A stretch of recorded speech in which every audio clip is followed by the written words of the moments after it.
அனைவருக்கும் மாலை வணக்கம். ஸ்ரீ அரபிந்தோ சொசைட்டி சென்னை கிளையின் சார்பில் இங்கு இணைந்துள்ள அனைத்து அன்னை அன்பர்களையும் வரவேற்கின்றோம். இன்று நம்மிடையே சிறப்பு உரையாற்ற வந்துள்ள டாக்டர் உஷா மகாதேவன் அவர்களையும் அன்புடன் வரவேற்கின்றோம். டாக்டர் உஷா மகாதேவன் அவர்கள் பாம்பே யூனிவர்சிட்டியில் முனைவர் பட்டம் பெற்றவர், PhD ஃப்ரம் பாம்பே யூனிவர்சிட்டி. அவங்க ஆங்கில மொழியிலையும் இலக்கியத்திலையும் மிகுந்த ஈடுபாடும் புலமையும் உடையவர். நிறைய பப்ளிகேஷன்ஸ் அவர்கள் செய்துள்ளார். அவங்க புக் வந்து Shri Aurobindo and Shakespeare as poetic dramatist என்கின்ற நூல் யூனிவர்சிட்டி ஆஃப் மெட்ராஸ் அதனுடைய 150th ஆனிவர்சரி விழாவின் பொழுது மறைந்த ஜனாதிபதி டாக்டர் அப்துல் கலாம் அவர்களால் வெளியிடப்பட்டது. டாக்டர் உஷா மகாதேவன் சாகித்ய அகாடமி அந்த குழுவிலும் அங்கம் வகிப்பவர். அவர் ஹிந்து காலேஜ் சென்னை அதில் பணிபுரிந்து ஓய்வு பெற்றுள்ளார்.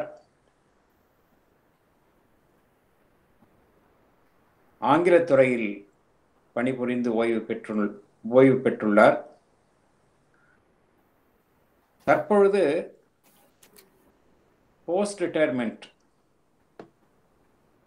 ஓய்வு பெற்ற பின் ஹிந்துஸ்தான் யூனிவர்சிட்டி அதில் மொழித்துறையில் தலைவராக இருக்கின்றார். அதே போன்று IIT மெட்ராஸ் அதில் ஹியூமானிட்டிஸ் டிபார்ட்மெண்ட் அதில் கெஸ்ட் ஃபேக்கல்ட்டியாக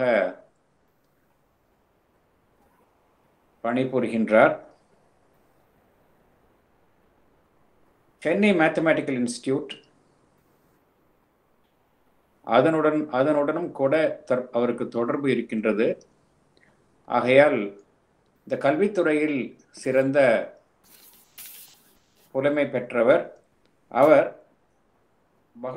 இது முக்கியமாக அவருடைய ஈடுபாடு பகவானிடத்திலும் அன்னையிடத்திலும் ஆழ்ந்த ஈடுபாடு கொண்டவர். ஆதலால் அவருடைய ஆய்வு செய்த அவர் நூலாக வெளியிட்ட அந்த தலைப்பிலேயே பேச அவருடைய விருப்பத்தை தெரிவித்தார். ஆகையால் இன்று அவர் பேசக்கூடிய தலைப்பு ஸ்ரீ அரவிந்தரின் நாடகங்களிலும் கவிதைகளிலும் ஸ்ரீ அன்னையை குறித்த தியானங்கள் என்கின்ற தலைப்பில் பேச உள்ளார். அவரை நம் அனைவரின் சார்பிலும் தற்பொழுது பேசுமாறு பணிவுடன் கேட்டுக்கொள்கின்றேன். Over to Usha madam. Thank you. அனைத்து அன்னை அன்பர்களுக்கும் என் மாலை வணக்கம். கடந்த சில வாரங்களாக ஸ்ரீ அரவிந்தோ சொசைட்டி சென்னை பிரான்ச்சோட சத்சங் மீட்டிங்ஸை அட்டெண்ட் பண்ணிருக்கேன். ஸ்மால் ரிக்வெஸ்ட், எல்லாரும் மைக்கை ஆஃப் பண்ணிடுங்க. எல்லாரும் உங்களுடைய கேமராவை ஆஃப் பண்ணிடுங்க. எக்ஸப்ட் பேசுறவங்களை தவிர மற்ற எல்லாருடைய கேமராவும் ஆஃப் பண்ணிடுங்க, மைக்கையும் ஆஃப் பண்ணிடுங்க. சில பேரோட கேமரா ஆன் ஆயிருக்கு, கொஞ்சம் இது பண்ணிடுங்க.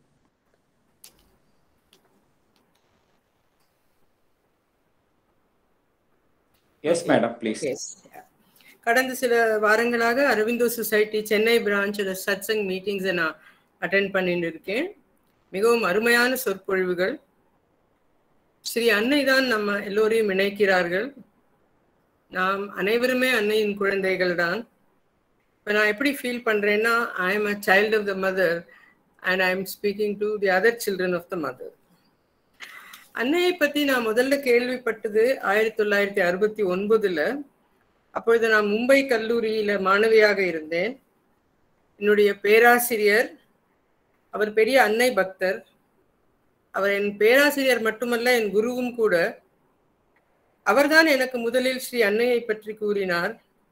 அன்றிலிருந்து இன்று வரை அன்னையின் கருணையை, சக்தியை, அவளுடைய மேஜிக்கல் பவரை நான் தினம் தினம் உணர்கிறேன். என்னுடைய வாழ்க்கையை வழி நடத்தி செல்லுபவள் அவளே. அன்னையை அறிமுகம் செய்த என் குருவிற்கும் அன்னைக்கும் என்னுடைய நன்றியை வார்த்தைகளால் கூற முடியாது. சிவகுமார் சார் இந்த டாக்குக்கு என்ன தலைப்பு கேட்டபோது நான் அன்னையின் 4 சக்திகள் பற்றி பேசுவதாக கூறினேன். ஏன்னா இது நவராத்திரி சீசன். 9 நாட்களும் எங்கும் அம்பாள் உபாசனை நடக்கிறது. முதல் 3 நாட்கள் துர்க்கையையும், பின் 3 நாட்கள் மகாலட்சுமியையும், கடைசி 3 நாட்கள் சரஸ்வதி தேவியையும் வழிபடுகிறோம். பகவான் அரவிந்தர் எழுதிய த மதர் என்ற நூல் நீங்கள் அனைவரும் வாசித்து இருப்பீர்கள். அந்த சிறிய நூலில்தான் எவ்வளவு பிரம்மாண்டமான சக்தியை புகுத்தி இருக்கிறார். அதில் 6வது அத்தியாயத்தில் அரவிந்தர் அன்னையின் 4 அம்சங்களை அற்புதமாக விளக்குகிறார். ஞானத்திற்கு மகேஸ்வரியையும், வலிமைக்கு மகாகாளியையும், இசைவிற்கு மகாலட்சுமியையும், பூரணத்துவத்திற்கு மகா சரஸ்வதியையும் குறிப்பிட்டு அன்னையின் இந்த சக்திகள் எப்படி பிரபஞ்சத்தை வழி நடத்துகின்றன என்பதையும் விவரிக்கிறார். 86ஆம் வருடம் நான் PhD பட்டத்திற்கு பதிவு செய்த போது என் பேராசிரியரே எனக்கு ஸ்ரீ அரவிந்தரின் நாடகங்களை தலைப்பாக எடுத்துக்கொள்ள கூறினார். மேலும் நாடக சக்கரவர்த்தியான வில்லியம் ஷேக்ஸ்பியரோட நாடகங்களோடு ஒப்பு நோக்கி கம்பேரிட்டிவ் ஸ்டடி பண்ணவும் கூறினார். ஸ்ரீ அரவிந்தரின் நாடகங்களை நான் ஆய்வு செய்யும் பொழுதுதான் அன்னையை குறித்த தியானங்கள் விதம் விதமாக நாடகங்கள் அனைவற்றிலும் இருக்க கண்டு அதிசயித்தேன். பகவானுடைய நாடகங்கள்ல வெரைட்டி ஆஃப் செட்டிங்ஸ் இருக்கும். ஒன்றில் பாக்தாத், இன்னொன்னுல சிரியா, இன்னொன்னுல நம்ம புராதன ராஜ்யங்களான அவந்தி, கௌஷாம்பி, ஒன்றில் ஈஜிப்ட், நார்வே, இப்படி ஒரு வாஸ்ட் கேன்வஸ்.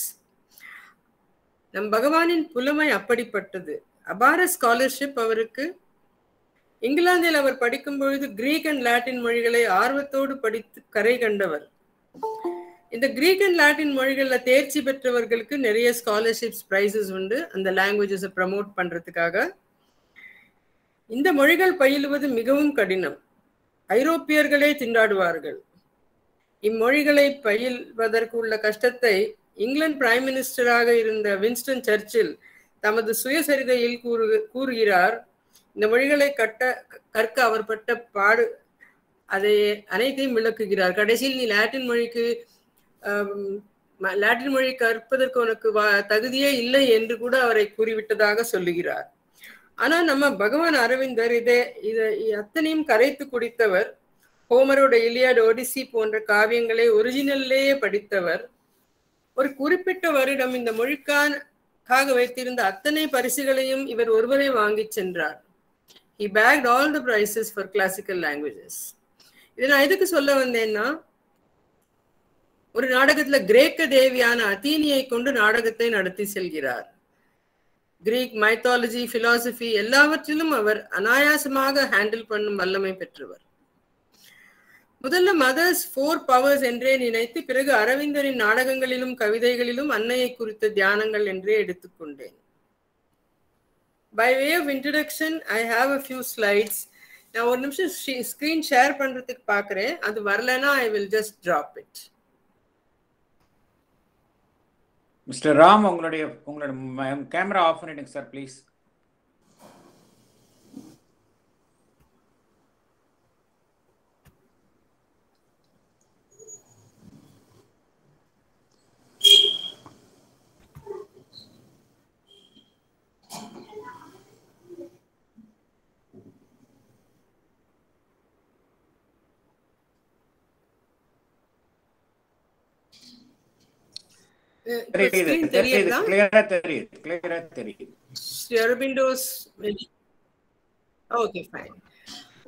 அரவிந்தர் தமது நாடகங்களிலும் கவிதைகளிலும் ஸ்ரீ அன்னையை பற்றி செய்துள்ள தியானங்கள், meditations on the mother in all forms of literature. அதாவது அன்னையை பற்றிய தியானங்களை நம் பகவான் எழுதிய அனைத்து விதமான இலக்கியங்களிலும் காணலாம். சானட் போன்ற 14 வரிகள் கொண்ட சிறிய கவிதையிலும் சரி, சாவித்திரி போன்ற மகா காவியத்திலும் சரி, நாடகங்களிலும் சரி, எல்லாவற்றிலும் அன்னையை குறித்த தியானங்கள் இருக்கின்றது. ஒரு அருமையான sonnet, because thou art all beauty and all bliss அப்படின்னு துவங்குற அந்த சானட், அதுல அன்னையோட ஆனந்தம், அழகு, அன்பு அனைத்தையும் அவர் கொண்டாடுகிறார். ஒரு மகா காவியம் சாவித்திரி, ஸ்ரீ அன்னைதான் சாவித்ரி. அன்னையின் சாதனாவும் சாவித்திரியின் சாதனாவும் ஒன்றேதான். Savitri book 3 book of the divine mother என்கிறோம். அதுலயும் சிகரம் வைத்தாற்போல் second canto, the adoration of the divine mother. அதில் நம் தெய்வீக அன்னையை ஆராதிக்கும் வரிகள் ரொம்ப டெரிஃபிக்கா இருக்கும். அதில் அபார மந்திர சக்தி கொண்டவை. எனக்கு அதுல பிடிச்ச வரிகள் She is the golden bridge, the wonderful fire, the luminous heart of the unknown is she. A power of silence in the depths of God, she is the force, the inevitable word அப்படிங்கிறார். கதை காவியம் தவிர நாடகங்களிலும் அன்னையை குறித்த தியானங்கள் உண்டு. இப்போ இங்க 3 பிளேஸோட titles கொடுத்துருக்கேன். பர்சியஸ் த டெலிவரர் அப்படின்னு ஒரு நாடகம், வாசவதத்தா என்ற ஒரு நாடகம், எரிக். இதை தவிர இன்னும் 2 நாடகம் இருக்கு. அது ஒன்று பேரு விசியர்ஸ் ஆஃப் பசோரா, மற்றொன்று பேரு ரோடோகோன்.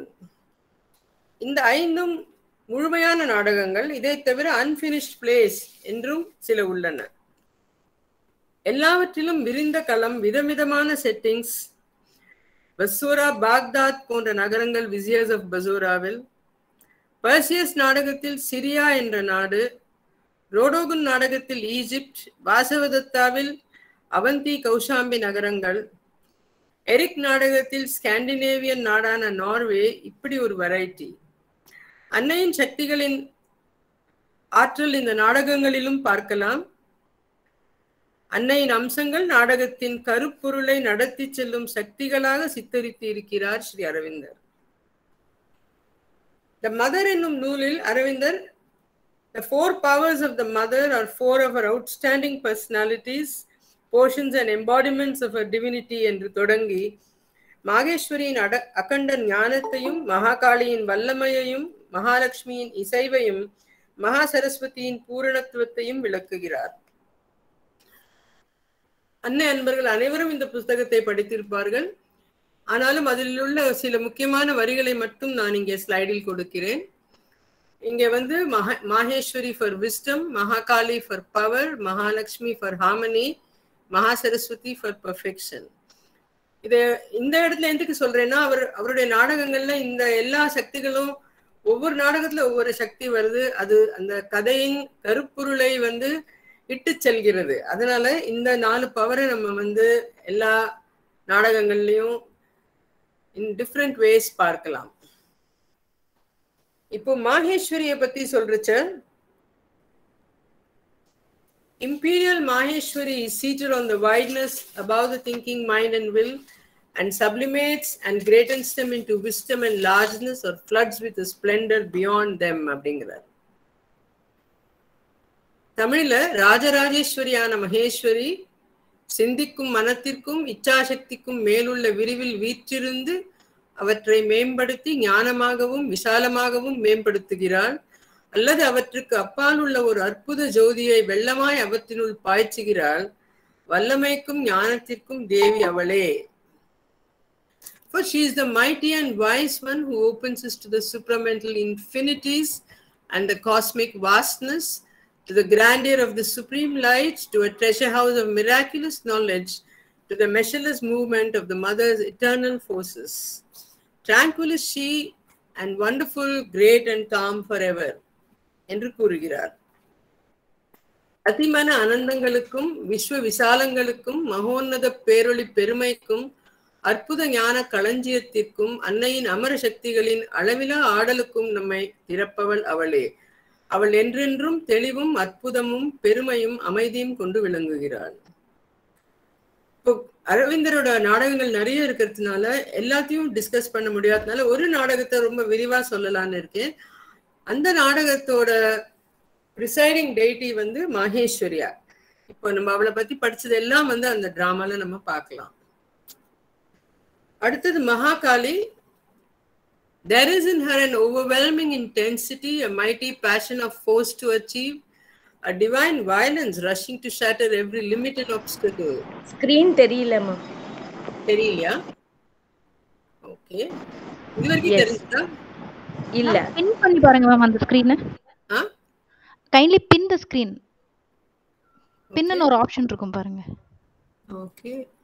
பிகாஸ் உங்க வீடியோவும் ஆன்ல இருக்கிறதால நீங்க பேசும்போது வீடியோ தெரியும், ஸ்கிரீன் அவ்வளவா தெரியாது.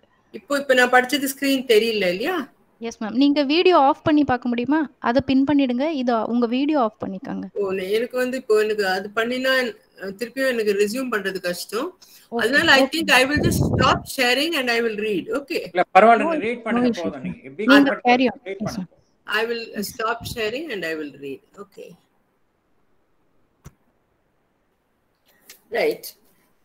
இப்போ நம்ம வந்து மகாகாளியோட செக்ஷன் படிச்சிட்டு இருந்தேன்.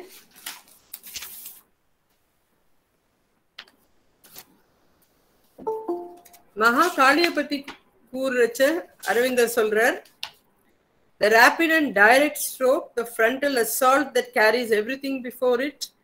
Terrible is her face to the asura, dangerous and ruthless her mood against the haters of the divine. For she is the warrior of the worlds who never shrinks from the battle. இது தமிழ்லயும் ரொம்ப அழகாக அன்னை புஸ்தகத்துல கொடுத்திருக்காங்க. அவளிடம் திணறடிக்கும் ஒரு தீவிரம், காரிய சித்திக்கான ஒரு கடுவேகம், எல்லா வரம்புகளையும் தடைகளையும் பொடியாக்க பாயும் ஒரு தெய்வீக பலாத்காரம் உள்ளது. அவளது தெய்வத்துவம் எல்லாம் அவளது சூறாவளி செயல்களில் மின்னொளி பாய்ச்சல்களாக வெளிப்படுகின்றன. விரைவு, கைமேல் பலனளிக்கும் முறைகள், துரித நேர்வீச்சு, அனைத்தையும் முறியடிக்கும் நேரடி தாக்கு, இவற்றில் மகாகாளி விளங்குகிறாள். அசுரனுக்கு அவள் முகம் பயங்கரமானது, தெய்வ விரோதிகளுக்கு அவள் பயங்கரமானவள், இரக்கமற்றவள், ஏனெனில் அவள் சகல உலகங்களின் போர்த்தலை. அடுத்தது மகாலட்சுமி பத்தி சொல்றச்சு. Above them is the miracle of eternal beauty, an unseizable secret of divine harmonies, the compelling magic of an irresistible universal charm and attraction that draws and holds things and forces and beings together and obliges them to meet and unite, that a hidden Ananda may play from behind the veil and make of them its rhythms and its figures. This is the power of Mahalakshmi, and there is no aspect of the divine Shakti more attractive to the heart of embodied beings என்கிறார். அவற்றிற்கும் மேல் என்றுமுள்ள எழிலின் அற்புதம், தெய்வீக இசைவுகளின் பற்றுணா ரகசியம்,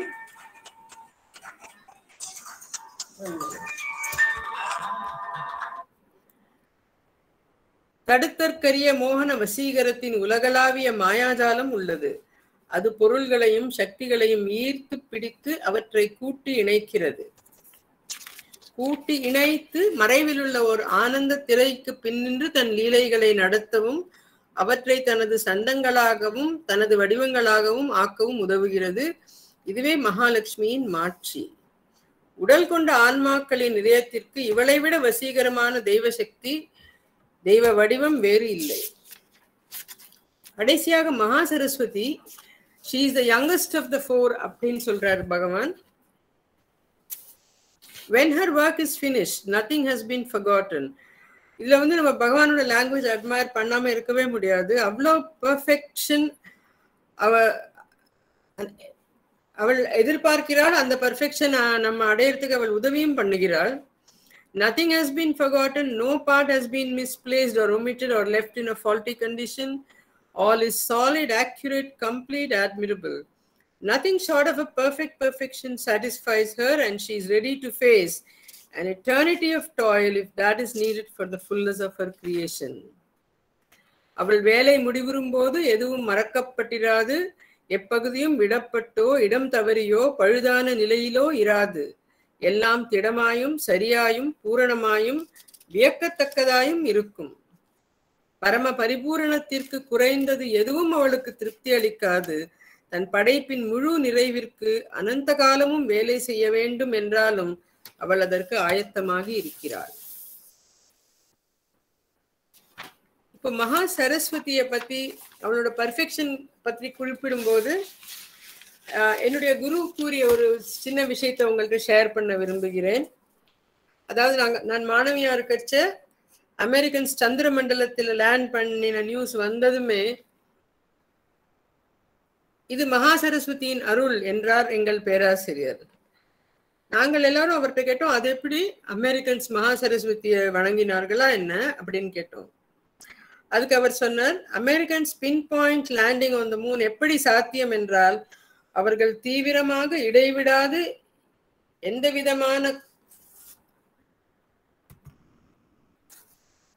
விதமான குறைக்கும் இடம் கொடாது உழைத்தனர். Where people work towards perfection, leaving nothing to chance, Maha Saraswati comes, even if they don't know about her என்றார். இடையாறாது பூரணத்துவம் என்ற இலக்கை அடைய பாடுபட்டால் அங்கு தாமாகவே மகா சரஸ்வதி வந்து விடுகிறாள் என்றார். அடுத்து நம்ம பர்சியஸ் தி டெலிவரர் என்ற நாடகத்தை பார்ப்போம். மற்ற நாடகங்களை இப்போ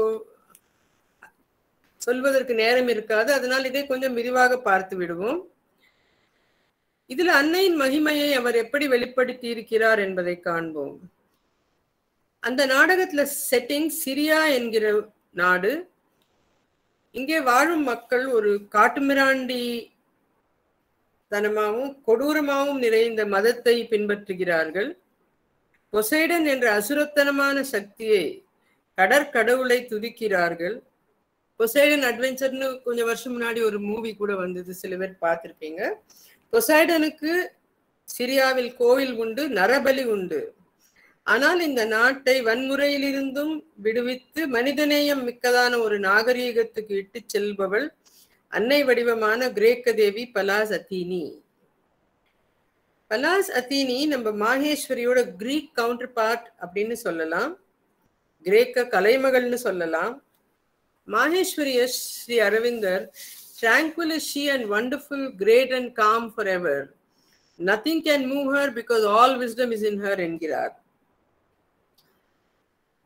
தெளிவும் அற்புதமும் பெருமையும் அமைதியும் கொண்டு விளங்குகிறாள். அவளை எதுவும் அசைக்க முடியாது. இந்த நாடகத்துல அமைதியின் வடிவமான அத்தீனி தேவிக்கும் அசுர சக்தியான பொசைடனுக்கும் இடையே நடக்கும் போராட்டத்தை காண்கிறோம். இது டிபிக்கலா டிவைன் வர்சஸ் ஆன்டி டிவைன் அப்படிங்கிற கேன்வஸ் அதுல போட்டிருக்காரு. அத்தினி தேவி வெள்ளை பளிங்கு போன்ற நிறத்தவள், சாந்தமும் வல்லமையும் நிறைந்தவள். இப்போ உங்களுக்கு அந்த ஸ்கிரீன் ஷேர் பண்ணல, அதுக்கு பதிலாக இந்த படம் காமிக்கிறேன். உங்களுக்கு தெரியறதா? இப்போ பார்த்தானா இதுதான் அத்தினி தேவி தெரியறதா? ஓகே. இது இந்த தேவியை மாஹேஸ்வரியோட எல்லா அம்சங்களும் இருக்கிற மாதிரி அவர் சித்தரித்திருக்கிறார். இந்த கவிதை நாடகத்தை அற்புதமாக தமிழாக்கம் செய்திருக்கிறார் கவிஞர் சிவசூரிய நாராயணன் அவர்கள். அந்த நாடகத்துக்கு விடுவிக்கும் பர்சியஸ் என்ற தலைப்பும் கொடுத்திருக்கிறார். இந்த நாடகம் தமிழாக்கம் செய்தது கவிதை உறவு போட்டியில் முதற் பரிசை பெற்றுள்ளது. சரி, சிறியர்கள் வன்முறை பழக்கங்களில் ஒன்று நரபலி. அதாவது அந்த நாட்டுக்கு வர கப்பல்கள் அந்த பாறைகள்ல மோதி உடைஞ்சு கப்பல் மூழ்கி போயிடும், இல்லைன்னா புயற்காற்றில் சிக்கி விடும். முக்கால்வாசி பயணிகளும் கடல்ல மூழ்கி இறந்துடுவாங்க. அது இறந்ததெல்லாம் இவங்க என்ன சொல்றாங்க, அதெல்லாம் பொசைடனுக்கு சொந்தம், பொசைடன் தானே கடற்கடவுள். அப்படிதான் தப்பி பழிச்சு கரையேறினால் சிறிய நாட்டு வீரர்கள் அவர்களை சிறைபிடித்து பொசைடன் கோவிலில் நரபலி கொடுத்து விடுவார்கள். இந்த பலியினால் மகிழ்ந்து பொசைடன் நாட்டை காக்கின்றான் என்பதே அவர்களுடைய நம்பிக்கை. இந்த கொடூரமான வழக்கத்தில் இருந்து நாட்டையும் மக்களையும் விடுவிக்க வேண்டும் என்றே அத்தினி தேவி விரும்புகிறாள். நாடகத்தின் ஆரம்பமே அத்தினி தேவியின் வார்த்தைகளிலேதான். அரவிந்தர் அத்தினி தேவியோட அப்பியரன்ஸ ரொம்பவும் ஃபென்டாஸ்டிக்கா கிராண்ட் ஸ்டைல்ல பிரசன்ட் பண்ணியிருக்கார். ஆரம்ப டயலாக்ல சாதாரண மனிதர்களோட லாங்குவேஜே இல்லை, ஒரு பெரிய காஸ்மிக் ஸ்ட்ரகிள் நடக்க போவதை அறிமுகப்படுத்துகிறார். அத்தினி பொசைடனுக்கு தன்னை அறிமுகம் பண்ணிக்கிறார். I am Pallas, daughter of the omnipotent, awake your dead Poseidon அப்படிங்கிறார். அது தமிழ்ல இறைவன் மகளாம் பலாஸ் நான், எழுப்பவும் பொல்லா பொசைதானை, விழித்திடும் வந்திட என் முன்னே. இந்த மொழிபெயர் பார்த்து படித்தவுடனே நான் மொழிபெயர்ப்பு ஆசிரியரிடம் வியந்து கூறினேன், பகவான் அரவிந்தரின் வரிகளை வரிக்கு வரி அழகாக பொருத்தமான தமிழ்ல எப்படி அழகா எழுதியிருக்கீங்க அப்படின்னு கேட்டேன். அதுக்கு அவர் சொன்னார், நான் எங்க எழுதினேன், அன்னை மாஹேஸ்வரி தான் எடுத்து கொடுக்குறா ஒவ்வொரு வரியும், சில சமயம் கண்டினியூஸ் டிக்டேஷன் கூட கொடுப்பா அப்படின்னு சொல்றார். இந்த மீட்டிங்ல நான் படிக்கிற தமிழாக்க வரிகள் எல்லாம் அவர் சிவசூரியின் விடுவிக்கும் பர்சியஸ்ல இருந்தே எடுக்கப்பட்டது. அன்னையின் அருளில் வந்த மொழிபெயர்ப்பை அன்னை அன்பர்கள் உங்களுடன் பகிர்ந்து கொள்வது எனக்கு நிறைவை கொடுக்கிறது. அத்தினிக்கு அமைதியான தோற்றம், ஆனால் அந்த அமைதிக்குள்ளே அத்தனை வல்லமை. பொசைடன் சொல்வான், thy calm troubles me, who art thou dweller in the light? உரையும் அமைதி தெரிகிறது, இன்னல் செய்து என உன் மோனம், ஈடில் சோதி நீர் யாரோ. மகேஸ்வரியை ஸ்ரீ அரவிந்தர் மதர் ஆஃப் லைட் என்றே குறிப்பிடுகிறார். இப்போ சாவித்ரியில புக் 7 Canto 4ல ட்ரிபிள் சோல் ஃபோர்ஸஸ்னு 3 அன்னைகளை அறிமுகப்படுத்துகிறார். அதுல மாஹேஸ்வரி மடோனா ஆஃப் லைட் என்றே சொல்லுகிறார். அதே மாதிரி பலாசத்தினிய லைட்டா டிஸ்கிரைப் பண்ணிருக்கார். பலாசத்தினி உள்ள வறட்சியே அவளோட தலையிலேருந்து சிரம் கால்கள்ல இருந்து மின்னல் அடிக்கிறது, lightnings flash beneath her feet என்கிறார்.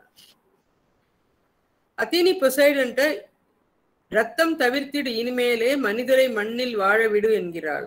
மக்களிடமிருந்து வேறு பொருள்களை படையலாக பெற்றுக்கொண்டு அவர்களை வாழவிடு என்கிறாள். ஆனால் பொசைடன் அவள் கூறுவதை ஏற்றுக்கொள்ள மறுக்கவே இருவரும் தத்தம் பிரதிநிதிகளை ஒருவருடன் ஒருவர் மோதவிட்டு அதன் முடிவை ஏற்றுக்கொள்வது என்று தீர்மானிக்கிறார்கள்.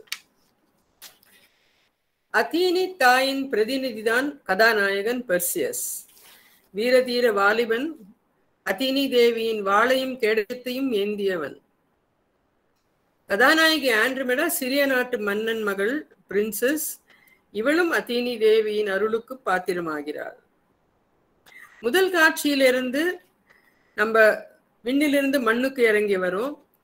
ஃபர்ஸ்ட் சீன்ல அவ்வளோ கிராண்ட் ஸ்டைல்ல எழுதியிருக்கிற அரவிந்தர் அடுத்த சீன்ல ரொம்ப காமன் எவ்ரிடே லாங்குவேஜ் வந்துடுறார். எல்லாம் பேலஸ், காசிப்பு, ஜோக், ஹியூமர் அந்த மாதிரி உள்ள கேரக்டர்ஸ் அவர் பிரசன்ட் பண்றார். ஒரு புயல் காற்று வீசுகிறது, கடலில் ஒரு கப்பல் மோதி மூழ்குகிறது, 2 வணிகர்கள் கடலில் தத்தளித்துக் கொண்டு இருக்கிறார்கள். அந்த பக்கமாக வந்த கதாநாயகன் பர்சியஸ் அவர்களை தூக்கி கரை சேர்த்து காப்பாற்றுகிறான். ஆனால் சிறிய நாட்டு வழக்கப்படி அந்த வணிகர்களை சிறிய வீரர்கள் சிறைபிடித்து செல்கிறார்கள். பர்சியஸையும் சிறைபிடிக்க முயல்கிறார்கள். ஆனால் அத்தீனி குடத்து கேடயத்திலிருந்து வந்த மின்னல் ஒளி அந்த சிதறல்களை கண்டு எல்லோரும் பயந்து ஓடிவிடுகிறார்கள்.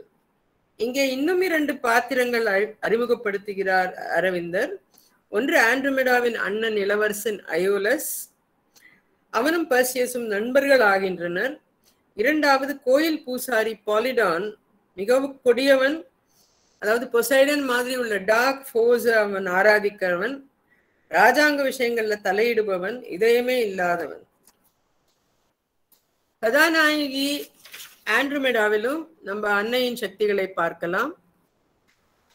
ஆண்ட்ரோமெடா முதல்ல வந்து she is like the emanation of Mahalakshmi. அதாவது இந்த கப்பல் மூழ்கிடுத்து எல்லாரும் இறந்துடுறாங்க, 2 பேரை சிறைப்பிடிச்சிருக்காங்க, அதெல்லாம் கேட்ட உடனே அவ அப்படி துடிக்கிறா. அவள்கிட்ட அவ்வளோ அளவு கடந்த கருணை இருக்கிறது அவள்கிட்ட. சாவித்ரி புக் 7 Canto 4ல அகெயின் the first அன்னை அவர் அறிமுகப்படுத்த மடோனா ஆஃப் பிட்டி என்கிறார். மகாலட்சுமியை தான் மடோனா ஆஃப் பிட்டி என்று சொல்வது. மடோனா ஆஃப் பிட்டி மாதிரிதான் ஆண்ட்ரோமெடா. அந்த கட்டுண்ட வணிகர்களின் மீது அளப்பரிய இரக்கம் கொண்டு கருணை கொண்டு அவர்களை காப்பாற்ற வேண்டும் என்றே நினைக்கிறாள். அவள் இதயத்தில் கருணை ஊற்று இருப்பதனால் கருணை வெள்ளமாக நிறைந்து பிரவாகமாக ஓடுகிறது. நம்ம முதல்ல அவளை சந்திக்கிறச்ச அவள் மகாலட்சுமியோட உருவமாகவே தெரிகிறாள். ஆனா வணிகர்கள் பிடிபட்டார் என்றதுமே அவள் துடிக்கிறார். மற்றவங்க எல்லாம் சொன்னாங்க, எதுக்கு இவ்வளவு கஷ்டப்படுற, அவங்க நம்ம நாட்டவரே இல்லை, எதுக்கு இப்படி நீ வந்து துடிக்கிற அப்படின்னு கேட்கறச்சு அவ சொல்றா, அவர்களும் மானிடர் தான், என் கூட பிறந்தவனான அயோலஸ் அடிபட்டால் நான் துடிப்பது போலத்தானே வணிகர்களுடைய சோதரிகளும் துடிப்பார்கள் என்கிறாள். அவர்கள் இறக்கக்கூடாது, அது இனி நடக்கக்கூடாது. உளமதில் ஈரம் உலர்ந்ததுவோ உயிர்வதை செய்வதும் உயர்வாமோ என்று கேள்வி கேட்கிறாள். இப்போலேருந்து அவ கேள்வி கேட்டுட்டே இருப்பா ஆண்ட்ரோமெடா. சிறைபிடித்த மனிதர்களை ஏன் நரபலியிட வேண்டும் என்ற கேள்வியில் ஆண்ட்ரோமெடாவின் தீவிரம் தெரிகிறது. இப்ப கொஞ்சம் கொஞ்சமா மகாலட்சுமியோட எமினேஷன்ல இருந்து அவ மகா காளியாவே ஆடுறா. அவளுக்கு ரொம்ப கோபம் வருது, இவாளை எப்படி நம்ம காப்பாத்தியே ஆகணும் அப்படின்னு நினைக்கிறாவ. தந்தை சிஃபியஸ் கிட்ட கேட்கிறாவ, ஏன் வந்து அவர்களை விட்டு இல்லாம எதுக்கு அவங்கள சிறைப்பிடிக்கணும் அப்படின்னு கேட்டபோது அவளுடைய தந்தை கூறுகிறார், ஆட்கள் இவர்கள் ஆந்திரோம் இதையே, கோவில் பலிபீடத்தில் செந்நீர் தன்னை சிந்தவும் வேண்டும். இப்ப ஆண்ட்ரோமெடா கேட்கிறா, மானிடர் ஊனை உண்ணும் அவனும் ஒரு இறையோ அப்படின்னு கேட்கிறா. அவளுக்கு இதை அக்செப்டே பண்ண முடியல. ஒரு மனுஷனை சாப்பிட்டா அவன் வந்து இறைவன் ஆயிட முடியுமா? அவன் வந்து பொசைடானுக்கு உடைமைதான், அவன் பொசைடனோட ப்ராப்பர்ட்டி தான் அப்படின்னு அவ அப்பா சொன்னதும் உடனே அவ கேட்கிறா, இங்க இருக்காளே வேலை பார்க்கறாளே பிராக்சிலா, அவளை நல்லா வெட்டி நான் பக்குவமா சமைச்சு சாப்பிட்டேன்னாக்கா நான் ஒரு இறைவி ஆயிடுவேனா அப்படின்னு கேட்கிறா. அவ கேட்டதுமே அப்பா திகைச்சு போறார். அந்த பிராக்சிலா நடுங்கியே போயிடுறா. அப்போ வந்து இளவரசி வந்து அவளுக்கு பிடிக்காத எந்த விஷயம் ஒத்துக்க மாட்டா. ஃபார் இன்ஸ்டன்ஸ் அவளுக்கு வந்து திருமணம் செய்யறதுக்கு பிளான் வச்சிருக்காரு அவளுடைய தந்தை. அதுவெல்லாம் ஒரு பொலிட்டிக்கல் கன்வீனியன்ஸ்க்கு பக்கத்து நாட்டு அரசனை வந்து மனம் முடிக்க கூறுகிறார். அப்ப ஆண்ட்ரோமெடா அவனை மனம் முடிக்க முடியாது அப்படிங்கிறா. அவ தந்தைகிட்ட கேட்கிறா, எனக்கு எதை கேட்டாலும் என்னோட விருப்பத்தை கேட்பியே, ஒரு பொம்மை கொடுத்தாலும் சரி, ஒரு ட்ரெஸ் கொடுத்தாலும் சரி, என்னோட விருப்பத்தை கேட்பியே, இப்போ வந்து எனக்கு பிடிக்காத ஒரு பையனை வந்து எனக்கு வந்து ஃபோர்ஸ் பண்ணி கல்யாணம் பண்ணி வைப்பியா அப்படின்னு கேட்கிறாவ. எனக்கு ஒரு பதுமை கொடுத்திட விழையின் கொடுக்கும் முன்னர் எனன்றன் விருப்பம் எதுவென கேட்பாய். ஆடையோ நறுமலர் சாடியோ ஆயினும் என்னை கேட்பாய் என் மனம் அறிய. வஞ்சக நெஞ்சம் வறண்ட விழியும் கொண்டுள்ள எவனோ ஒருவனை இன்றி விருப்பமே இன்றி நான் மனம் செய்வதுவா. மிகவும் தைரியம் வாய்ந்த பெண். இப்ப அந்த நரபலி வேண்டியதற்கு கொடுக்க வேண்டியதுக்கு வெயிட் பண்ணிட்டு இருக்கிற அந்த கைதிகளை நம்ம எப்படியும் விடுவிக்க வேண்டும்ங்கிற உத்வேகம், அந்த வீரம் அவளுக்கு வந்துடுது. இப்பல இருந்து அவளுக்கு இரக்கம் எப்பவுமே இருக்கு. ஆனா இந்த தீவிரம் எதுக்குமே பயப்படாத ஒரு கண்டிஷன்ல அவ இப்ப வந்துடுறா. அந்த உத்வேகம் அவளிடத்தில் மகா காளியின் தீவிரத்தையும் வேகத்தையும் நம்ம பார்க்கிறோம். மகா காளியை பத்தி கூறும்போது அரவிந்தர் சொல்றார், துரித நேர்வீச்சு அனைத்தையும் முறியடிக்கும் நேரடி தாக்கு இவற்றில் Mahakali விளங்குகிறாள். She is there for swiftness, for the immediately effective process, the rapid and direct stroke, the frontal assault that carries everything before it. So அது மாதிரி அவளோட ஒளிவு மறைவற்ற முழுமையான செயல்கள், கொழுந்தேறும் ஆர்வம், அவளுக்குள்ள ஒரு மாதிரி ஒரு ஃபயர். ஓகே, எப்படி இவாளை காப்பாத்திடணும் அப்படின்னு. காட்டுமிராண்டித்தனமானதும் மூட நம்பிக்கையும் உள்ள இந்த பழக்கத்திற்கு முடிவு கட்டியே ஆக வேண்டும் என்று அவள் உள்ளம் கொழுந்து விட்டு எரிகின்றது. அதற்காக எந்த விதமான எதிர்ப்பையும் அவள் சமாளிக்க தயாராக இருக்கிறாள். For she is the warrior of the world who never shrinks from the battle என்கிறார் மகாகாளியை பற்றி. அது முற்றிலுமாக ஆண்ட்ரோமெடாவுக்கு இங்க பொருந்தும். She is ready to take on even an enemy like Poseidon. So சிறை பிடித்த கைதிகளை விடுவிக்க அவள் கிளம்பின்னு இருக்கிறச்ச பலாசத்தினி அவளுக்கு தரிசனம் கொடுக்கிறாள். இங்கே மறுபடியும் நாம் அரவிந்தரோட மாஹேஸ்வரி செக்ஷனை பார்க்கலாம். Those who have vision she admits to her counsels. On the hostile she imposes the consequence of their hostility என்கிறார். அதாவது ஞான திருஷ்டி உடையவர்களை தன் ஆலோசனைக்கு ஏற்றுக்கொள்கிறாள். இப்ப பலாசத்தினி தேவி ஆண்ட்ரோமெடாவை தன்னோட ஆலோசனைக்கு ஏத்துக்கிறார். அந்த தரிசனத்தை வேற யாருக்குமே கொடுக்கல அத்தினி தேவி. ஆண்ட்ரோமெடாவோட அப்பா இருக்காரு, தோழி இருக்காரு, தாதி இருக்காரு, யாருக்குமே கொடுக்கல. இன்ஃபேக்ட் அந்த தோழி அவ கூட நிக்கிறா. 2 நிமிஷம் தான் செருப்பு போட்டுன்னு வரேன்னு அவ போறா. அவளோட ஆப்ஷன்ஸ்ல அத்தினி தேவி டக்குன்னு அவளுக்கு தரிசனம் கொடுக்குறா. அவ வரிச்சி அகைன் நான் சொன்ன மாதிரி she is a Madonna of light. So அவளை ஒளிமயமாவே பார்க்கிறா ஆண்ட்ரோமெடா. ஈதன் ஒளியுது இன்றெங்கும் என்னெதிர் இன்று வந்தீர் யார், ஈதன் ஜோதி பெருவெள்ளம் அப்படிங்கிற அவ. அத்தினி தேவி சொல்றா, உனக்கு மட்டும்தான் இந்த தரிசனத்தை கொடுத்தேன், ஏன்னா நீ பறந்து விரிந்த இதயம் உள்ளவள், அதனால் அது உன்னை அடைந்தது என்கிறாள். எல்லா உயிர்களையும் நேசிப்பதால் அவள் உள்ளம் பறந்து விரிகின்றது. அதனாலேயே அத்தினியின் அருள் அவளை அடைகின்றது. அத்தினி தேவி ஆண்ட்ரோமெடாக்கு தரிசனம் மாத்திரம் கொடுக்கவில்லை, அருள் மாத்திரம் கொடுக்கவில்லை, ஒரு வார்னிங்கும் கொடுக்கிறார். அதாவது கைதிகளை நீ விடுவிக்க போற ரைட்டு, ஆனா விடுவிச்சா அதோட விளைவுகள் என்னன்னு உனக்கு தெரியுமா, நான் சொல்றேன் கேளு அப்படிங்கிறார். அகைன் இதுல நம்ம மாஹேஸ்வரி செக்ஷன்ல அவர் சொல்றார், for the truth of things is her one concern. ஆழ்ந்த உண்மை ஒன்றே அவள் அறிகுறி. இந்த உண்மை எப்படிப்பட்ட உண்மை, ஒரு கசப்பான உண்மை, ஆனாலும் அதை அவள்கிட்ட மறைத்து வைக்கவில்லை மகேஸ்வரி தாயார். அவளுக்கு சொல்றார், உனக்கு என்ன பரிசு கிடைக்க தெரியுமா, நீ இப்படி வாழ போய் சிறை பிடித்தவர்களை விடுவித்தால் உனக்கு என்ன கிடைக்கும் தெரியுமா, நாட்டில் ஆனால் பரிசாக நல்குவர் எதை என அறியாயோ, காட்டிக் கொடுப்பார் நினை அவர்கள், காட்டுவர் வெறுப்பை சீற்றத்தை, கூட்டாய் இறைவனும் மானிடரும் கூடுவர் ஒன்றாய் நினை கொல்ல, ஈட்டுவை வசைகள் பெரும் பழிகள் சித்திரவதை பல பட்டிடுவாய். ஆண்ட்ரோமெடா எதுக்கும் அஞ்சல, எதுக்கும் மசியல. ஏன்னா அவ இப்ப நான் சொன்ன மாதிரி மகாகாளி ஸ்வரூபமாவே இருக்கிறாள். அவ என்ன சொல்றா, இப்போ என்னோட இதயம் துடிக்கிறதே, இதை விடவா கஷ்டம், இப்போ அவர்கள் அங்க தவிச்சுட்டு இருக்காங்களே, அவங்க நரபலிக்காக வெயிட் பண்ணிட்டு இருக்காங்களே, அதை நினைக்கிறச்சே உள்ளம் துடிக்கிறது, இதை விட கஷ்டம் எதுவுமே இருக்காது, அப்படி இறந்தாலும் பரவாயில்ல, if dead O still at peace என்கிறாள். அதுவும் சொல்லிட்டு சரி நான் சீக்கிரம் கிளம்புறேன், அவங்க தவிச்சுட்டு இருப்பா அப்படிங்கிறா. அன்னையே அத்தினி தாய் எனக்கு சென்றிட அனுமதி தந்தருள்க, பின் இனிவரும் துயர் நினைத்தவர்கள் துன்பக் கடலில் துடித்திருப்பர் அப்படிங்கிறார். அதாவது இங்க வந்து அகைன் மகாகாளியோட செக்ஷன் வந்து சாவித்ரி புக் 7 கேண்டோ 4லயும் நம்ம பாக்குறோம். அதுல மகாகாளி சொல்றா, I fear not for the angry frown of heaven, I flinch not from the red assault of hell. இங்க வந்து ஆண்ட்ரோமேடா பேசுறது அதே மாதிரி தான் இருக்கு. என்ன வேணா ஆகட்டும், யார் வேணா பழி சொல்லட்டும், என்ன சித்திரவதை வேணாலும் நடக்கட்டும், எனக்கு அதை பத்தி கவலை இல்லை அப்படின்னு கிளம்புறா. இப்ப பர்சியஸ் வந்து கோவில்ல உள்ள கைதிகளை விடுவிக்க அவன் போயிட்டு இருக்கான். அவன் அயோலஸ் கூட போறான்.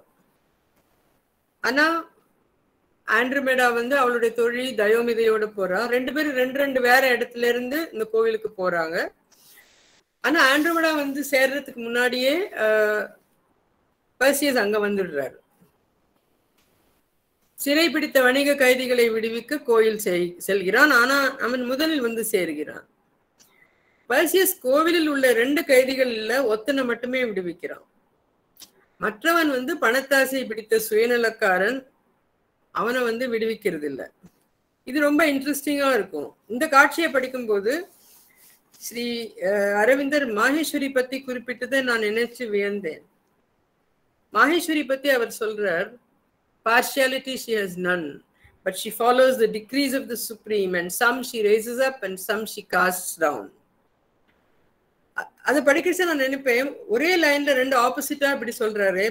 பார்ஷியாலிட்டி இல்லைன்னு சொல்லி அடுத்த நிமிஷமே சில பேரை உயர்த்தரா, சில பேரை தாழ்த்தரா அப்படின்னு சொல்றார். பகவானால் மட்டும்தான் இப்படி எழுத முடியும். பர்சியஸ் ஒருவனை விடுவித்து மற்றொருவனை விட்டது பாரபட்சமா? இல்லவே இல்லை. மாஹேஸ்வரியிடம் பாரபட்சம் கிடையாது. ஆனால் பரமனின் ஆணைப்படியே நடக்கும் அவள் சிலரை உயர்த்துகிறாள், சிலரை தாழ்த்தவோ தன்னிடமிருந்து விலக்கி இருளில் தள்ளவோ செய்கிறாள். முதல் கைதி திரனாஸ். 2 பேர், ஒருத்தன் பேரு திரனாஸ், ஒருத்தன் பேரு ஸ்மேர்தாஸ். முதல் கைதி திரனாஸ் மிகவும் அமைதியாக இருக்கிறான். சாவை கண்டு அஞ்சவில்லை. எவ்வளவோ பொருள் ஈட்டினேன், எவ்வளவோ பொருள் இழந்தேன், இன்று ஒரு இறைவனுக்கு நான் விருந்தாக போகிறேன், எனக்கு ஒரு குறையும் இல்லை அப்படிங்கிறான். அவன் சொன்ன உடனே பர்சியஸ் அவனுடைய வாளை எடுத்து அந்த சங்கிலியை வேறுனா தொடறான். அவ்வளவுதான், சங்கிலியை தொட்டதுமே அது தூளாயிடுறது. இவன் வந்து திரனாஸ் விடுவிக்கப்படுகிறான். அவன் விடுவிச்சுட்டு, பரவாயில்ல இன்னும் கொஞ்சம் வருஷம் இரு, புவியில் இருந்திடு, பச்சை புவியை பார்த்து கழித்திடு அப்படிங்கிறான். அது பண்ணிட்டே இருக்கச்ச அடுத்த கைதி, அவன் ரொம்ப சுயநலம் உள்ளவன், ரொம்ப இழிவானவன். அவனை வந்து பர்சியஸ் விடுவிக்க போறாரா இல்லையா நமக்கு தெரியாது. ஆனா இப்போதைக்கு அவர் விடுவிக்கிறதா இல்லை. அவன் வந்து தன்னையும் விடுவிப்பான்ங்கிற ஆவல், அடுத்தது நம்பட்டான் அப்படின்னு நம்மளையும் வந்து விடுவிக்கணும்னு நினைக்கிறான். இதுல வந்து ஆரம்பத்திலேயே நம்ம பாக்குறோம், பர்சியஸ் 2 பேரையும் கரை சேர்த்த உடனேயே இந்த 2வது வணிகன் ஸ்மேர்தாஸ்க்கு நன்றி உணர்ச்சியே இல்லை. ஐயோ பொருள் போச்சே, என்னோட ரத்னம் எல்லாம் போச்சே அப்படின்னு அழறான். அப்போ இவ 2 பேரும் சொல்றா, அதெல்லாம் போனா போட்டோம், உனக்கு உயிர் பொழிச்சுது, அதையாவது நீ நினைச்சு சந்தோஷப்படு அப்படிங்கிறாங்க. ஆனாலும் அவன் வந்து பொருள் போச்சேன்னு சொல்லுவான். அதனால அவனோட கேரக்டர் ஆரம்பத்திலேயே கொடுத்திருக்காரு பகவான். இப்போ வந்து அவன் சொல்றான் கதாநாயகன், இப்போ என்னையும் விடுவிச்சிடு அப்படிங்கிறான். ஆனா பர்சியஸ் ரொம்ப கூலா இருக்கான். அவனை விடுவிக்கிறதுக்கு ஒரு பிரயத்னமும் பண்ணல, மாறாக அவனை கொஞ்சம் டீஸ் பண்றான். இங்க சில டயலாக்ஸ் எல்லாம் ரொம்ப அழகா இருக்கும். பர்சியஸ் வந்து அவனை கேட்கறான், சரி நான் உன்னை விடுவிச்சேன்னு வச்சுக்கோ, நீ வந்து பாபிலோன்ல இருந்து எனக்கு தங்கம் எல்லாம் கொண்டு தருவியா அப்படின்னு கேட்கறான். உன் சொத்தெல்லாம் கொடுத்துருவியா? பர்சியஸ்க்கு சொத்து வேண்டாம், ஒண்ணும் வேண்டாம். அவனை சும்மா டெஸ்ட் பண்றதுக்கு டீஸ் பண்றான். தரேன் இன்னும் நிறையவே தரேன் அப்படிங்கிறான் ஸ்மேர்தாஸ். அப்ப பர்சியஸ் சொல்றான், ஆனா அதெல்லாம் கொண்டு வரதுக்கு நீ பாபிலோன் போகணுமே, நீ போயிட்டு திரும்பி வருவேன்னு எனக்கு என்ன நிச்சயம், நான் எப்படி நம்புறது அப்படிங்கிறான். அதுக்கு அவன் சொல்றான், இதான் என் ஃப்ரெண்டு இருக்கானே திரனாஸ், அவனை நீ பணையமா வச்சுக்கோ, அவன் உங்ககிட்டயே இருக்கட்டும், நான் போயிட்டு எல்லா தங்கத்தையும் உனக்கு கொண்டு கொடுக்குறேன் அப்படிங்கிறான். இப்ப பர்சியஸ் சொல்றான், இவன் உன்னோட ஃப்ரெண்டு மாதிரி, சகோதரன் மாதிரி, இத்தனை ஆபத்துல அவனை மாத்திரம் விட்டுட்டு நீ போவியா? அவனை பத்தி நீ நினைச்சே பார்க்கலையே. அதுக்கு அவன் சொல்றான், நீ தான் இருக்கியே அந்த அற்புத வாழை வச்சுட்டு இருக்க, நீ இருக்கிறச்சா அவனுக்கு என்ன ஆபத்து வந்துட்டு போகுது, என்னை விடுவிச்சுட்டு நான் போயிட்டு வரேங்கிறான். திருப்பியும் பர்சியஸ் சொல்றான், உனக்கு அவ்வளவு நம்பிக்கை இருந்தா நீ இங்க தங்கிடு, அவனை பாபிலோன் அனுப்பி பணம் கொண்டு வர சொல்லலாமே, நீ இப்ப இங்கேயே தங்கிடு அப்படிங்கிறான். அவன் டீஸ் பண்ண இவன் ஒரே கத்துறான், அலறான், ஐயோ இங்க இருக்கவே முடியாது, என்னை வெட்டிடுவாங்க, ரொம்ப ஆபத்து, என்னை திருப்பி பிடிச்சிடுவாங்க அப்படின்னு ரொம்ப அழறான். இப்படி டயலாக் ரசமா போயிட்டே இருக்கிறச்சு சத்தம் வருது. ஏன்னா ஆண்ட்ரோமேடா வந்துட்டா. அவ 2 பேரையும் அவளுக்கு தெரியாது பெர்சியஸ் வந்ததோ எதுவுமே. அவ 2 பேரையும் விடுவிக்கிறதுக்கு வரா. அவ வந்த உடனேயே இவர்கள் எல்லோரும் மறைந்து கொள்கிறார்கள். பெர்சியஸ், இளவரசன் அயோலஸ், அதோட இந்த விடுவித்த முதல் வணிகன் எல்லாரும் மறைஞ்சுக்கிறாங்க. இவ வந்ததும் அவளுக்கு உடனே அந்த கைதியை மீட்க வரா. அவ கருணையே வடிவானவள். சுமேர்தாஸ் என்ன மாதிரி மனுஷனோ, இழிந்த மானுடனோ உயர்ந்த மானிடனோ, அவள் மகாலட்சுமி அகைன், அவளுக்கு அந்த வித்தியாசமே இல்லை. யாரானாலும் அவளுக்கு விடுவிக்கணும். அவ ஃபர்ஸ்ட் சொல்றா, சரி சர்வெண்ட் வேண்டாம், நானே உன்னுடைய சங்கிலிகளை அவிழ்க்கிறேன், இந்த இன்பமான வேலையை நானே செய்கிறேன் என்று கூறி சங்கிலிகளின் முடிச்சுகளை அவிழ்த்து கொண்டே கேட்கிறாள், உன் கூட இன்னொருத்தர் இருந்தானே, அவன் எங்க போனான் அப்படின்னு. ஸ்மேர்தாஸ் பதில் சொல்றதுக்குள்ளேயே மறைவிலிருந்து திறனாஸ் வருகிறான். அவன் வந்ததுமே அவ கேட்கிறா, உன்னை யார் விடுதலை பண்ணினது? இந்த கட்டை அவிழ்க்கின்ற இன்பம் எனக்கு தான் என்று இருந்தேன், என்னை யார் முந்திக் கொண்டது என்று கேட்கிறாள். அதற்கு அவன் சொல்றான், நின்னை போலே ஒளிர் இறைவன் ஒருவன் என்னை விடுவித்தான். இவர்கள் இப்படி பேசிக்கொண்டே இருக்கிறச்ச ஸ்மேர்தாஸ்க்கு கோபம் வருது. அப்புறமா பேசலாம், நான் இங்க பாட்டுக்கு தவிச்சுட்டு இருக்கேன், ஏன் பேசிட்டு இருக்கேள் அப்படிங்கிறான். கட்டுக்களை அவிழ்க்கும் தேவதை அவனிடம் மன்னிப்பு கேட்டு வேலையை தொடர்கிறாள். திறனாஸ் கேட்கிறா, திறனாஸ், நின்றன் சங்கிலி தன்னை வெட்டிய அந்த மின்னும் மேனியன் இப்படி வெளுத்து தேகம் நடுங்கும் ஏழை இவனை ஏனோ மறந்தான். நமக்கும் அந்த கேள்வி வருது, இவ்வளவு சூப்பர் கதாநாயகன் ஏன் இவனுக்கு ஹெல்ப் பண்ணக்கூடாதுன்னு. அந்த கேள்வியை ஆண்ட்ரோமேடா மூலம் கேட்டு திறனாஸ் பதில் சொல்றார். திறனாஸ் மூலம் விடையளிக்கிறார் பகவான். இரக்கம் தன்மேல் மட்டும்தான், பெருக்கும் இழிந்த அச்சம்தான் அதிகம் இவனிடம் இருப்பதனால் விதிவழி இருந்திட விடுத்திட்டான்.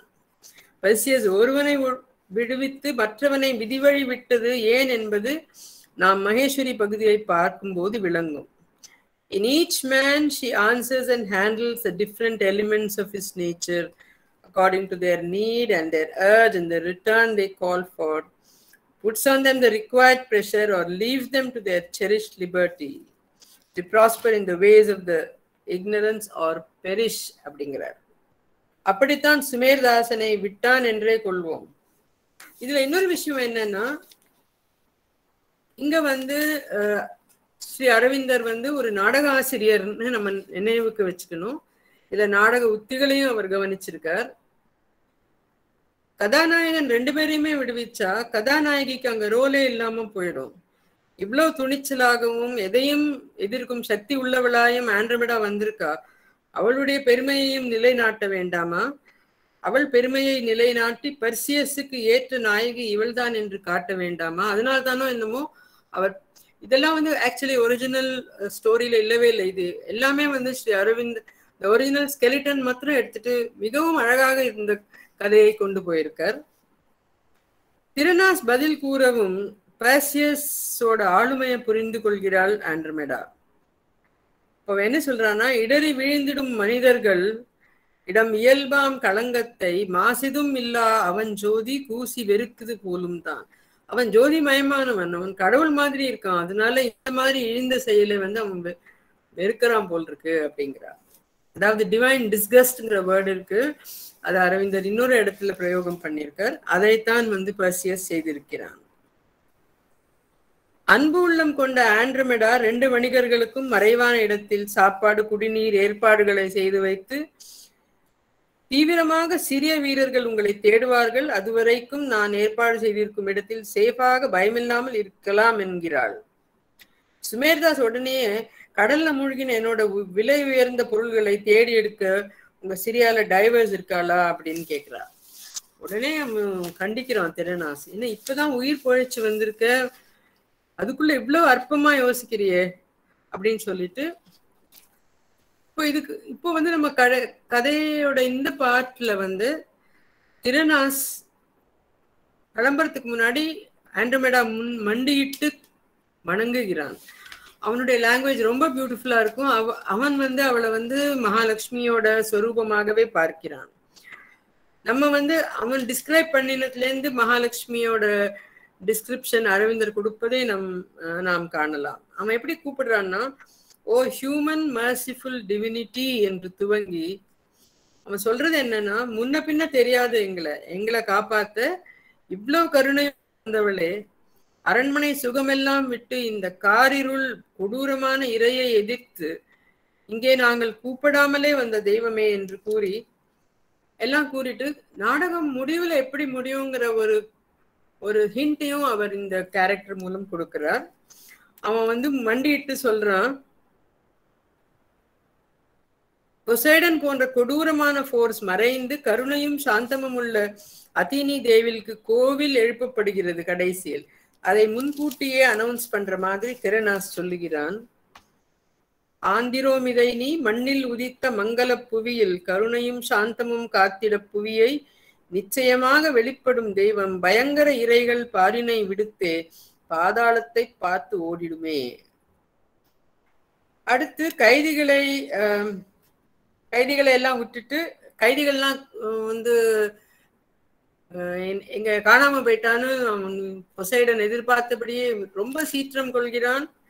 நாட்டு மக்களை ரொம்ப வந்து தாக்குகிறான்.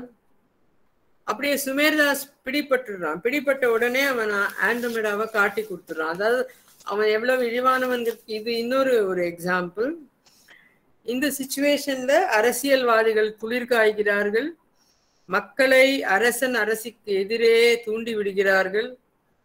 ஆண்ட்ரோமேடாவை சங்கிலியால் பிணைத்து கட்டி இழுத்து போய் பாறைகளில் பிணைக்கிறார்கள். அவ என்ன சொன்னாங்களோ மாகேஸ்வரி அத்தினி தேவி, அதுவே நடக்கிறது. இவளுக்கு கடல் விலங்குக்கு இரையாக அவளை கட்டி விடுகிறார்கள். ஆனால் அத்தினி தேவியோட வாளையும் கேடயத்தையும் உள்ள வீரன் பர்சியஸ் விலங்கை கொன்று ஆண்ட்ரோமேடாவை விடுவிக்கிறான். ஆனா இத்தனை பண்ணிட்டும் அவன் வந்து சரியான விபூதி கருவி ஆஃப் அத்தினி தேவி. அதனால அவனுக்கு நான் பண்ணிருக்கேன் அந்த மாதிரி ஒரு ஈகோவும் இல்லை அவனுக்கு.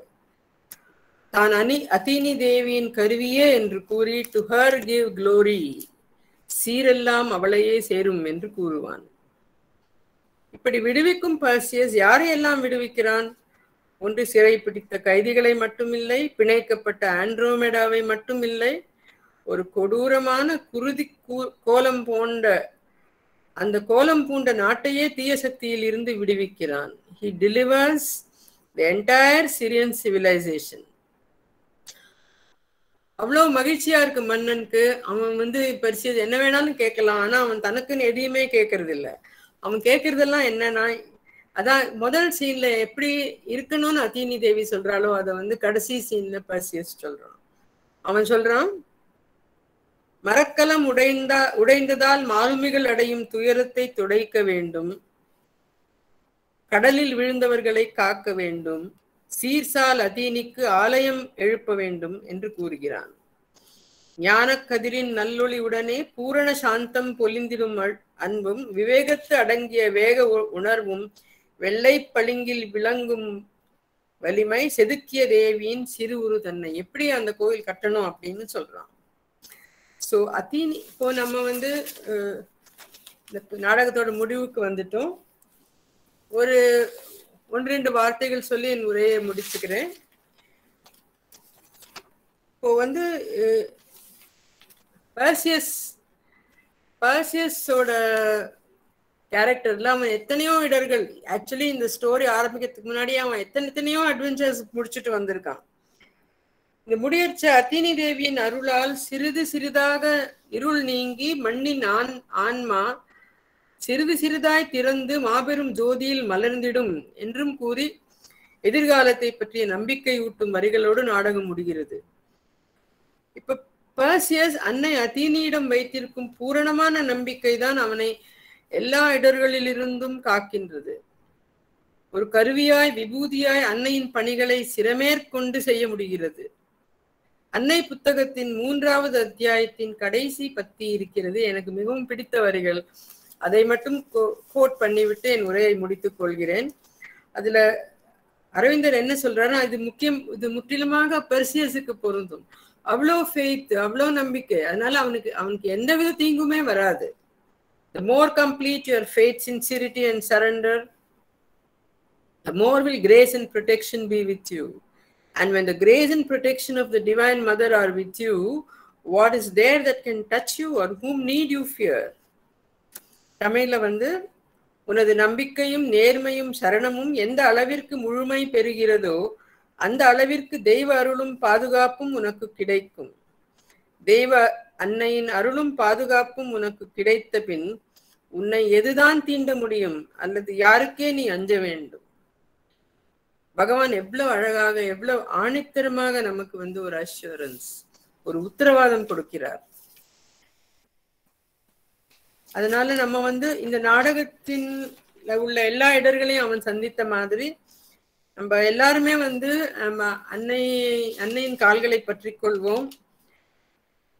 அவ்வளவு நம்பிக்கையும் சரணமும் கொண்டு நம் அன்னையின் பாதங்களை பற்றி கொள்வோம். நம் எல்லோரையும் நம்ம எல்லாருக்கும் ஒரு ஸ்பிரிச்சுவல் டெஸ்டினி இருக்கு, இண்டிவிஜுவல் டெஸ்டினி இருக்கு, கலெக்டிவ் டெஸ்டினி இருக்கு. அந்த ஸ்பிரிச்சுவல் டெஸ்டினிக்கு அவள் நம்மளை இட்டு செல்லுவாள் என்ற நம்பிக்கை எனக்கு பூரணமாக இருக்கிறது.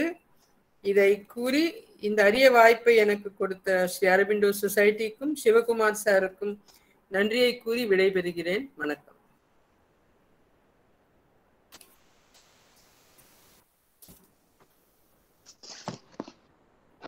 வணக்கம். எங்களுக்கெல்லாம் ஒரு பெரிய நியூ எக்ஸ்பீரியன்ஸாக உங்களுடைய உரை அமைந்தது.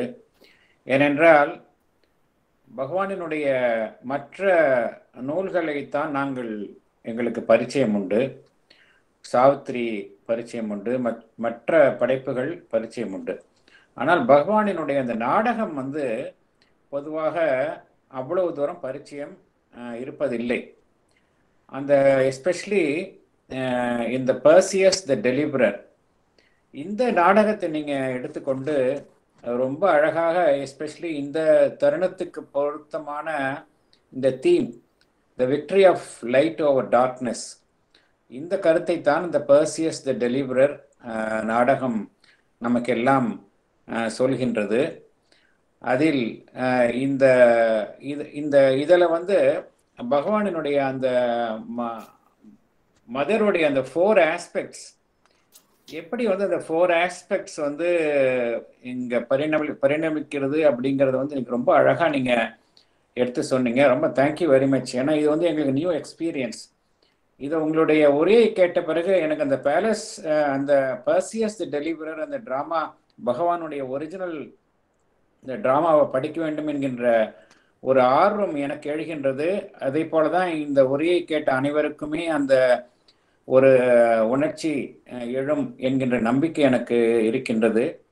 எஸ்பெஷலி இந்த ஆண்ட்ரோமேடாவும் சாவித்திரியும் எப்படி நம்ம ஒரு ஒப்பு நோக்கி பார்ப்பது என்கின்ற ஒரு விளக்கம்.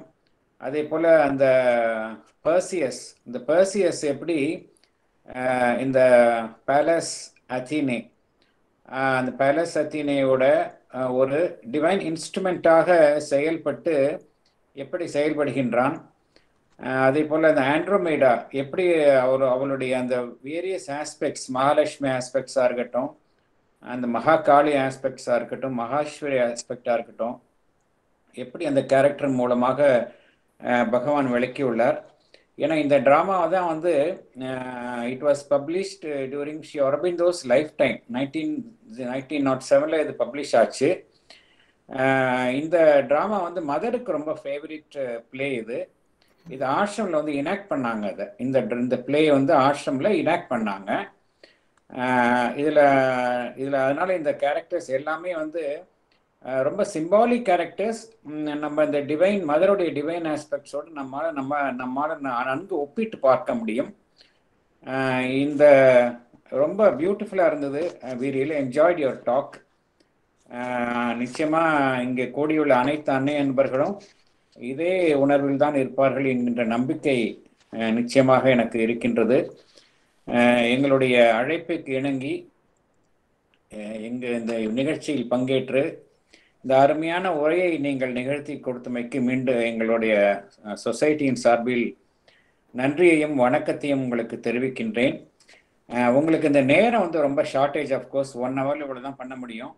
பட் எங்களோட ரிக்வெஸ்ட் என்னென்னா, நீங்கள் மீண்டும் மீண்டும் எங்களுடைய நிகழ்ச்சியில் பங்கு பெற்று பகவான் ஸ்ரீ அரவிந்தருடைய மற்ற ட்ராமாஸ், ஏன்னா you have done extensive research on Sri Aurobindo's dramas and plays, அதுலேருந்து நீங்கள் இது மாதிரி கருத்துக்களை எடுத்து சொன்னீங்கன்னா எங்களுக்கு நல்லாயிருக்கும். So it's our humble request. Thank you very much madam. இந்த விழாவில், இந்த நிகழ்ச்சியில் பங்கு பெற்ற அனைத்து அன்னை அன்பர்களுக்கும் எங்களுடைய சொசைட்டியின் சார்பில் நன்றியை தெரிவித்துக் கொள்கின்றோம். தற்பொழுது அந்த ப்ரேயர் மியூசிக் உடன் இந்த நிகழ்ச்சி முடிவு பெறும். Thank you very much. Thank you.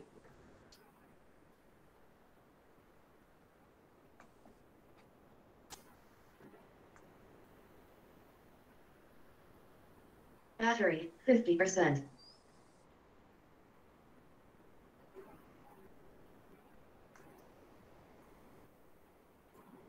Bedroom.